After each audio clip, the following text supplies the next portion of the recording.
that there is strength in vulnerability and own your femininity.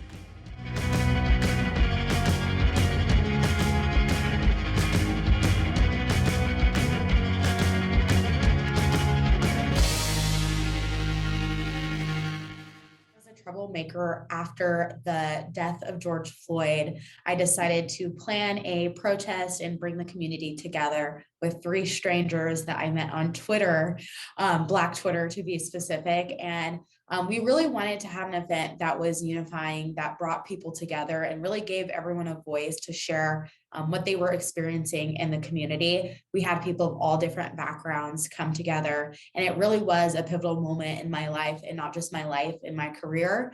Helped me really change my path and the trajectory of what I wanted to do, and led me to be doing DE&I work full time.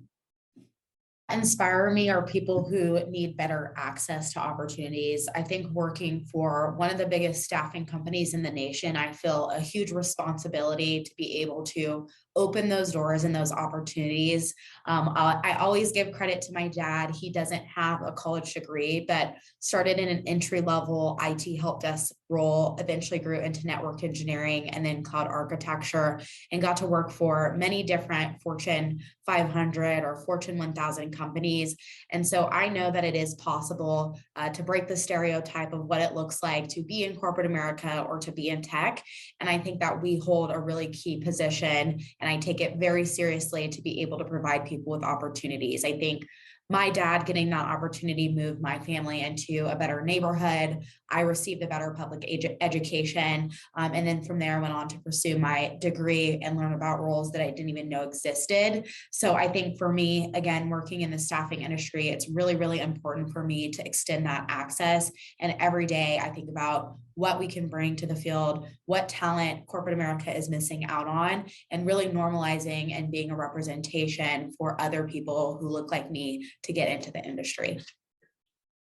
Overcome many struggles. I think one struggle was making a career change, moving from Northern California to Atlanta, Georgia, in pursuit of doing diversity, equity, and inclusion work. I think any change is really, really difficult. And also to leave something that you're successful at to try a new challenge. There really was nothing telling me that I, should leave. I think it wasn't the technically logical on paper decision to make, but I knew in my heart that it was the right decision to make. And I think for me, when it comes to those moments of pivot, I really rely on my faith and discernment and being able to have a growth mindset. It's really cheesy to say, but I think, there can't be rain without rainbows. There can't be a victory without a battle. And I always like to say, in order to become a butterfly, you have to be a caterpillar that is ready to die. So I think for me, being able to change, shed and spread my wings has been a great experience and a challenge, but keeping in mind that a lot of people see the victory, they don't see the hard work that it took to get there. So challenge yourself, push yourself out of your comfort zone. And one really key factor is having a growth mindset.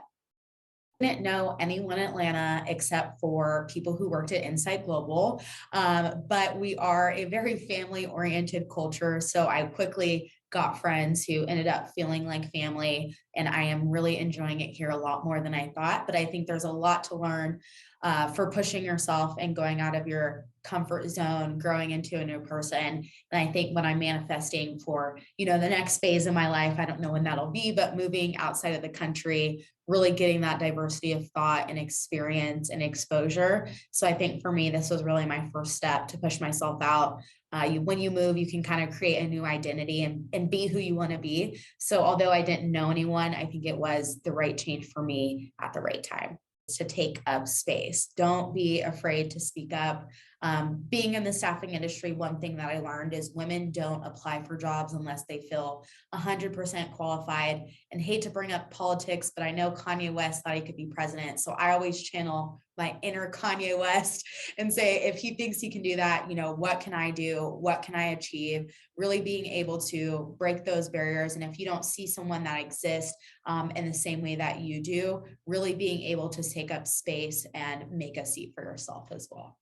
I think just one more word of advice is that there is strength in vulnerability, and own your femininity. I think a lot of the time getting into leadership, maybe you've only had male leaders and you think you have to lead a certain way, but revolutionize the way that you see leadership. What does leadership mean to you? I'm a huge crier, so I cry all the time, but like my team loves it. They don't respect me any less. They actually respect me a lot more. And I'm a really huge fan of Brene Brown and her vulnerability to lead. So I think just being able to embrace who you are, love who you are, even if leadership hasn't looked like you before, love it, make it your own, and be proud to be a woman. I'm really, really proud to be a woman. I'm proud to be a Black woman, and I really want other women to feel empowered as well.